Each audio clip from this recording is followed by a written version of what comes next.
청와대 지금 조국 민정수석 지난주에 무슨 얘기가 있었냐면 그 전재수 의원 민주당 전재수 의원이 부산시당 위원장 맡고 있죠. 그래서 내년에 부산 출마 조국 수석의 부산 출마설을 얘기를 했습니다. 그동안에 뭐 정가에서 계속해서 물밑에서 있던 얘기긴 한데 어쨌든 공개적으로 이제 처음 그렇게 나왔기 때문에 조국 수석의 거취와 조국 수석의 총선 출마 이런 부분이 여러 가지 맞물리는 거 아니냐 뭐 이런 전망도 나오는데 정 의원님은 조국 수석이 내년에 총선에 출마할 것으로 보십니까? 안 할 걸 보는데요. 안 할 것이다. 그러니까 지금 조국 나와라 한 얘기는 이제 네. 부산에서 터져 나온 얘기인데 네. 부산 상황이 그만큼 어렵다는 얘기죠. 어렵다는 얘기죠. 여당 입장에서는. 네. 그러니까 조국이라도 와서 좀 분위기 좀 띄워달라는 이제 얘기인데 조국은 뭐 바보입니까? 죽을 맛이죠. 갈 수가 없죠. 그래서 출마는 저는 안 할 거라고 보는데. 뭐 상황이 또 이렇게 돼서 뭐 그래도 막 그 당신 출마해야지 우리 뭐 문재인 정부 성공을 위해서 그래도 아니, 뛰어들어야지 막 이런 얘기 주변에서 할 거 아닙니까? 본인이 이미 해놓은 얘기가 있거든요. 학교로 돌아가겠다. 나는 역할을 끝나면 학교로 돌아가겠다 했기 때문에 명분이 있죠. 뭐 그래도 뭐 과거에 보면은 뭐 문재인 대통령도 정치 절대 안 하겠다라고 했는데 이제 떠밀려서 이렇게 나왔듯이 조국 수석도 비슷한 상황이 경우가 될 수- 다르죠. 경우가 그러니까 다르다. 지금 이제 승산이 없는 싸움을 자꾸 끌어들이니까 제가 죽을 맛이라고 표현했는데 아, 예, 승산이 없죠. 승산이 없다라고 판단하기 때문에 안 나올 것이다. 선거 여론조사 또 데이터 분석을 하는 사람으로서는 뭐 독이냐 약이냐 보면 그건 조금이라도 약이 될 걸로 보이거든요. 왜냐하면 내년 총선이 상당히 또 어려워진다면 네. 그리고 그런 어떤 조직 내의 상황도 또 영향을 줄 수가 있고요. 또 하나는 본인 개인 스스로도 이 정도 이렇게 정치적 상황에 노출이 되면 사실상 문재인 정부의 성공 실패와 함께 가는 거 아니겠습니까? 네. 그런 만큼 또 윤영찬 국민소통수석도 출마한다고 이야기를 한 것처럼 과연 학교로 돌아가서 제자리를 잡을 수 있을까? 그것도 저는 쉽지 않다고 보기 때문에 그렇다면 결과적으로 중요한 것은 부산에 출마를 하되 어떤 명분을 가지고 가느냐. 또 하나는 과연 이것이 부산, 울산, 경남 전체의 민심의 미풍일 거냐, 강풍일 거냐. 그러니까 네. 부울경이 상당히 어려워지면 그런 상황이라면 지금보다 훨씬 더 악화되는 상황이라면 내려갈 가능성을 배제할 수는 없는데 저는 세 가지 산은 넘어야 된다고 봅니다. 세 가지 산? 예. 산이 세 개나 있어요. 첫 번째 산은 저는 네. 부산을 넘어야 된다. 부산. 예, 부산 민심이 호락호락하지 않거든요. 네. 근데 본인이 내려갔을 때 적어도 문재인 대통령급 또는 노무현 전 대통령급 정도의 기대감, 미래 세력으로서의 정치적인? 존재감이 있다면 모르겠는데 가서 환영받지 못한다면 이거 완전 뜬금포가 되는 것이거든요. 네. 첫 번째 저는 부산. 두 번째 저는 넘어야 될 산은 인왕산이라고 봅니다. 인왕산. 그러니까 인왕산이라는 거는 적어도 지금 남아있는 1년여 동안 검경 개혁을 가열차게 해서 역시 조국이구나. 성과를 내야 된다. 그래도 믿을 만한 사람은 조국 정도다. 왜냐하면 이 정권이 유지가 되지 않으면 문재인 대통령이 상당히 임기 후에 위협받는 상황이 될 가능성이 있거든요. 근데 인왕산이 중요한 것은 바로 청와대입니다. 네. 인왕산이 옛날에 뭐 호랑이도 나온다는데 조국 호랑이는 아니고. 그러니까 본인이 막 검경 개혁을 해서 적어도 조국이 저 정도 되거나 인사 검증은 잘 못했지만 네. 그래도 개혁만큼은 하는 사람이라고 하면 평가를 1년 내에 받아서 나가야 된다는 것. 저는 마지막은 우리 정 의원님께서도 알고 있는 그곳입니다. 바로 관악산. 관악산을 넘어야 된다. 왜? 이 중요한 건 이 학생층이거든요. 그래도 20대. 교수로서의 이 직업을 가지고 있었기 때문에 20대 학생층에서 더군다나 모교에서 굉장히 중요합니다. 모교에서 적어도 이 조국 교수 휴직이죠. 나갔을 때 정말 조국 교수가 대한민국의 미래다 이런 생각이 들어야 되는데 후배들이 동료 교수들이 아니야 네. 이렇게 나오면 네. 관악산을 넘지 못하면 네. 원래 본인이 몸담고 있는 산을 넘어야 되거든요. 네. 네. 그래서 저는 이 관악산, 인왕산, 부산 잘했죠. 청와대 뒷산은 이제 북악산, 백악산, 그 옆에 있는 산이 인왕산입니다. 지금 배 소장이 말씀하신 인왕산은 북악산, 백악산, 인왕산을 통칭해서 그렇죠. 청와대산. 네, 청와대산. 청산을 먼저 청산입니다. 넘어야 된다. 그 다음에 청산. 이제 관악산 넘고, 네, 그 다음에 부산으로 가서 부산을 넘어야 네. 조국 수석의 미래가 있을 것이다. 특히 부산에서는 부산하게 움직여야 됩니다. 부산하게 움직여야 된다. 근데 조국 수석이 이렇게 대단한 인물입니까? 이제 한 방 날리셨어요. 저보고 당신들 왜 이래? 딱 한마디 하셨어요. 네. 자, 내용 좋으면 구독 꼭 눌러주십시오. 제가 만 명 돌파하면 일단 눌러주세요. 네. 민왕산 블랙핑크에 뚜두뚜뚜 나갑니다. 네. 정치적인 잠재력을 어떻게 평가를 하세요? 뭐 잠재력이 있었는데 네. 그게 자꾸 이게 망가지고 있죠. 그러니까 대통령도 인물을 키워준다는 측면에서 이제 풀어줄 때가 됐어요. 더 망가지기 전에. 무능해 보이잖아요. 하는 일마다 잘 되는 게 없잖아요. 조국 수석이 그럼요. 네. 그러니까 다시 돌아와서 기승전 조국이라 그러는데 조국은 이제 정리를 해줘야지. 본인을 위해서도 필요하죠. 그리고 아까 출마 얘기 나왔는데 네. 수도권에서 출마를 할 수는 있겠죠. 수도권에서 부산에서는 출마를 못하죠. 어, 부산 상황은 지금 안 좋습니다. 정치를 할 가능성은 있는데 부산보다는 서울이지 않겠느냐. 출마한다면 수도권에서 네. 했죠. 그 이유는 부산은 너무 민심이 안 좋다. 본인이 뭐 더 큰 그 꿈을 가지고 있다면 모르죠.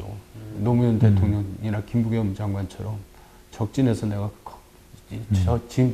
패배를 불구하고도 내가 과감히 큰 뜻을 뛰어들어서 한번 산화하는 큰 뜻을 한번 품어보겠다 그럼 몰라도 제가 볼 때는 이미 그럴 나이도 지났고 이제 현실적으로 네. 부산은 너무 힘들지 않겠느냐. 근데 현실 정치에 뛰어들 가능성은 좀 있다라고 정 의원님도 보시는. 지금 정치 한복판에 있는 셈이죠. 이미 정치하고 있는 거죠. 근데 이제 현실 정치에 뛰어들 거냐? 언젠가는 하겠죠. 근데 부산은 아니라고 봅니다. 네. 요즘 봐서는 보니까 이 여권 특히 민주당 주변에서는 지금 이해찬 대표가 8월 1일부터 8월 1일 이전에 입당한 당원들 대상으로 이제 내년 총선 후보자들을 네. 선정하는 거기에서 그 역할을 주겠다라고 했기 때문에 벌써부터 사실 수도권 같은 경우는 벌써 그게 좀 불붙고 있는 흐름이에요. 그렇죠. 그러면 네. 조국 수석 네. 같은 경우도 예를 들어서 출마를 하기로 하면 본인이 자진 사퇴를 하든지 뭐 어떤 형식을 빌어서 늦어도 한 8, 9월쯤에는 그래도 나와야 그게 가능한 거 아닙니까? 물론이죠. 그렇게 해도 아니, 시간이 근데 8, 9월 안에 또 인사검증이 있겠죠. 또 문제가 생기겠죠. 그렇죠, 그렇죠, 그렇죠. 그래갖고 타이어 나오면 이제 출마하기도 힘들어지죠. 스스로 나오거나 대통령이 또 경질한 모양새를 갖출 가능성도 별로 없는 거 아닙니까? 이미 시기를 놓쳤어요. 이미 시기를 놓쳤다. 조국 수석은 8, 9월이 고비네요. 엄청난 네. 고민이 네. 있는데. 네, 또 그때가 또 9월이 하필이면 또 추석입니다. 이번 추석에 또 여러 가지 또 이게 모멘텀이 되는 인물들이 많기 때문에 누군 또 9월쯤에 추석에 들어온다. 누군 또 추석쯤에 지지율 10%다 뭐 이렇기 때문에 조국까지 이렇게 빅데이가 되겠네요 그때. 아니 어차피 진짜 네. 그 국토교통부 장관 후보자 그리고 과기정통부 장관 후보자 두 명 네. 부분에 대해서 지난번에 사퇴하고 인사 후임자를 또 이제 해야 되니까 그런 부분들이 남아 있고 이낙연 총리도 사실은 거치가 뭐 어떻게 될지 모르는 거 아닙니까? 네. 그럼 여러 가지 그런 부분에서 조국 수석의 역할이 또 맞물릴 가능성이 좀 있죠. 저는 그 두 분께 하나 여쭤보고 싶은데 제가 뭐 진행자는 아닙니다만 그 남아있는 두 자리 국토교통부 장관과 과학기술정보통신부 장관은 아예 뭐 자유한국당이나 보수 성향의 인사를 누구를 임명하는 건 좋은 방법이 아닐까요? 자유한국당까지는 안 가더라도 네. 네. 자유한국당 인사가 그걸 받으면 그 사람이 이상한 사람이 되버릴 네. 수가 있죠. 그러니까 이제 그 범 야권 인사 중에서 아마 그런 생각을 뭐 했기 때문에 진영 장관도 임명한 거 아니겠어요? 이제 총선 앞두고 좀 그런 네. 모습을 보이려고 할 겁니다. 제가 생각할 때는. 그리고 이제 야당도 마찬가지도 좀 더 외연을 넓히기 위해서 이제 다른 정당에 있는 사람들을 좀 끌어오기 위해서 좀 좌클릭 좀 할 거고 서로 이제 외연 확장 경쟁이 벌어지겠죠. 네. 그런 측면에서 그런 인사도 가능하다고 봅니다. 중도 세력을 잡아라 뭐 이런 측면이 또 그렇죠. 있으니까요. 그리고 중간 싸움이니까요. 네.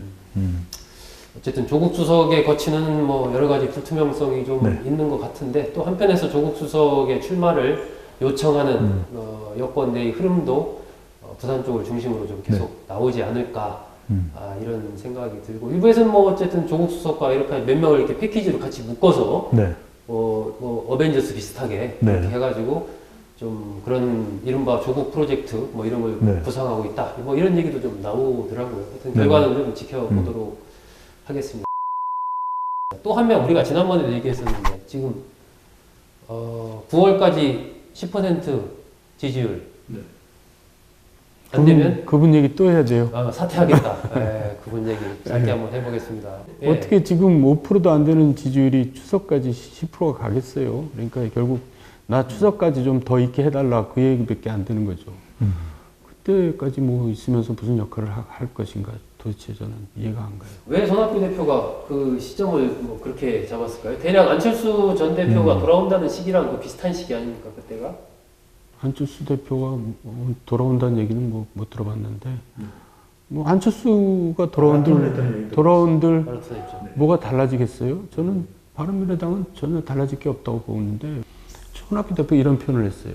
나를 대표해서 물러나가라는 얘기는 당을 공중분해하겠다는 얘기냐. 근데 공중은 아니지만 지금 그 소속 의원들은 분해되길 원하는 것 같아요. 네. 그러니까 손학규 대표 흔드는 거죠. 네. 지금 당신 때문에 이게 분해가 안 되니 좀 당신 좀 빠져주면 빠져달라. 네. 좀 분해가 되게. 그래서 자유한국당 쪽으로 갈 사람은 좀 가게 놔두고 또 호남 출신 의원들끼리 모여서 뭐 하나 만들 수 있게 좀 길을 터달라 그거 아니겠어요? 예, 지금 손학규 대표가 나사못이네요. 그러니까 딱 이렇게 있어서 이걸 빼내면 쫙 갈 길로 가는데. 근데 중국에 보면 그 실크로드가 있지 않습니까? 실크로드가 있는데 저는 쭉 이렇게 데이터를 분석해 보면은 손학규 대표를 바라볼 때 실기로드가 아닌가. 실기로드. 기회를. 네. 실기로드가 되는 건 아닌가 생각해요. 네. 그 정도만 실기한 게 아니라 저는 이제 정치를 그만둘 때도 실기를 많이 그조차 했고. 실기다. 그러니까 이제 은퇴를 이제 할 만하죠. 그래서 은퇴도 능력이다 이제 이런 제가 글을 쓴 게 있는데 은퇴도 실기한 거죠. 네. 지금은 굉장히 딱하게 돼버렸죠. 네. 그 모든 사람들한테 천도꼬리가 돼버린 거예요. 모든 게 실기했다. 어쨌든 손학규 바른미래당 대표의 정치적인 판단 실수가 한 4가지 정도 일단 있었다. 무엇을 실기했나 뭐 이런 부분에 대해서 잠깐 얘기를 나눠봤습니다.